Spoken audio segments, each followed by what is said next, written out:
Very good afternoon to all of you. I am very happy to announce the first quarter result of FY16.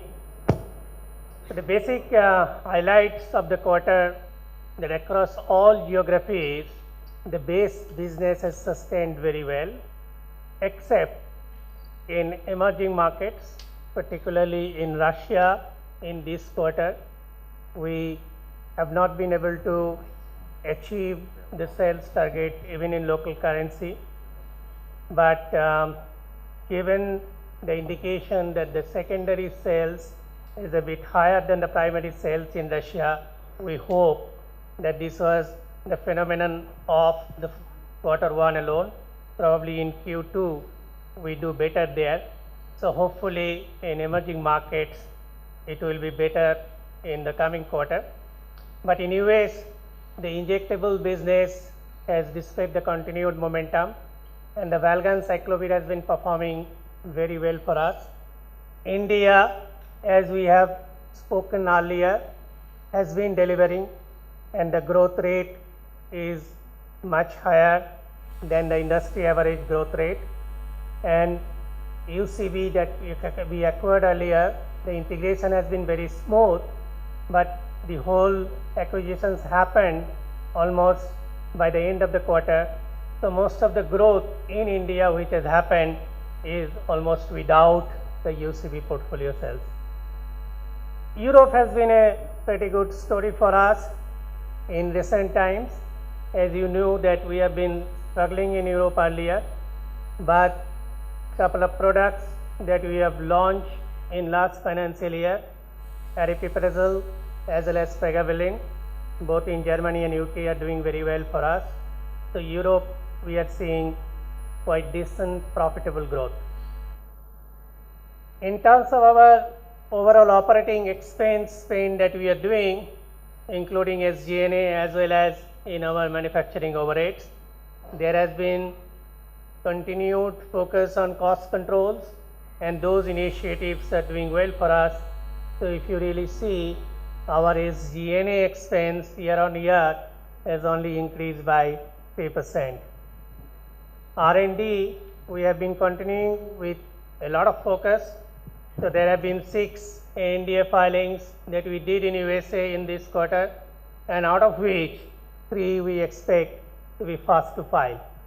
As we have said earlier, we expect the quality of our filings improving, and more percentage of such filings will be in the category of difficult or complex generics product.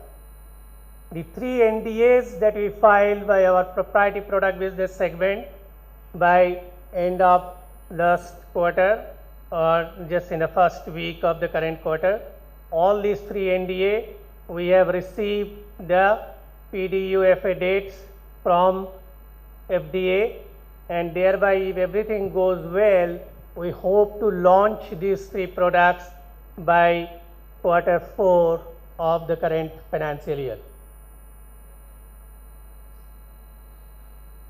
So sales terms, mainly because of Russia, we have only grown by 7%, but as you have seen, our gross profit margin has expanded. It is 1.8% more than the previous year, but if you look at sequentially, the expansion has been even much wider. R&D, we are within our guided range of 11 to 12% of sales that we have been spending on R&D, and this is continued in this quarter. Whereas in the EBITDA, definitely we have gone up, and now it is at 26% of the sales. We have narrowly missed the 1,000 crore kind of a target of EBITDA for us. So if you really look at the geographic spread, in North America we have grown by 14%, and that is giving 1,852 crores of our revenue. And emerging markets is the second, which is 578 crores of revenue, but there has been a overall decline of 20%, mainly because of the currency if you recall 1 year back, at 1 ruble was equivalent to 1 rupee 70 paisa, whereas for the previous quarter it was between 1 rupee 10 paisa to 1 rupee 20 paisa. But further to that, in Russia, even in local currency, there has been some decline, as I said earlier. Whereas in India, it has grown by 19% and the revenue now is 476 crores. And then, as I said, in Europe, we have grown by 43%, and currently in the current quarter, we actually have clocked a sale of 191 crores. As you see in this particular slide, if you look at the market share, in most of the cases, we have been able to retain the market share, and somewhere in products like Fondaparinux, we have even increased the market share. So there has been, some pricing pressure in molecules like decitabine, but so far as the market share is concerned, even with some competitions, we have been doing pretty well there. And as I stated in, because it is a complex generics, we actually expect limited competition. It is holding on to our market share of more than 50%.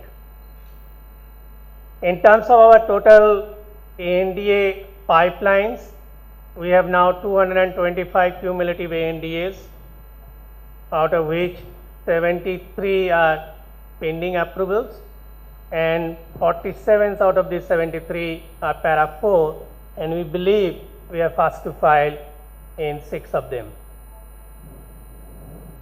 Moving to emerging markets, I already talked about Russia. Of course, now we are focusing on our mega brands and the volume retrievals on the mega brands there, as well as augmenting our portfolio. The OTC revenue in Russia continues at 37% of the total revenues. Of course, Venezuela is a very high growth market for us. We have been calibrating ourselves in Venezuela in terms of the repatriations that we are getting from there, and even then we have grown by 42% in the current quarter compared to the last year. India is a good, exciting story which has started for us. This is one place where we felt we really didn't focus as much as we ought to have focused earlier. The last 2-3 years there has been very high focus, and now we are far more confident in terms of growth here, and this UCB integration has really gone pretty well there, and a lot of new products are getting launched. Some of them you can see in this slide. PSAI, it is flattish, and of course there are significant opportunities in the API plus category that you are exploring now, but it will probably take some time before we consolidate our positions in that opportunity segment. And so in terms of the order book and pipeline, it is looking quite healthy. We are building that gradually. And in terms of the total DMF filings, we say we have cumulative 747 DMFs now in US alone, 219 out of that. So in terms of capex, last year, even though we guided that we will be spending more than 1,000 crore, but we ended up spending 934 crores for the financial year, and this year in the first quarter we have spent 257 crores, and we believe it will be similar, like 1,000 crores kind of a capex that you need to have for the year. R&D is very similar in terms of percentage of sales, but as our sales grows in absolute terms, you see whether there is an increase in the R&D which is happening year on year. Free cash flows, and these are the numbers. This is prior to any acquisitions in respective year. That means in FY15 we got 1,468 crores of free cash flow before we acquired Habitrol.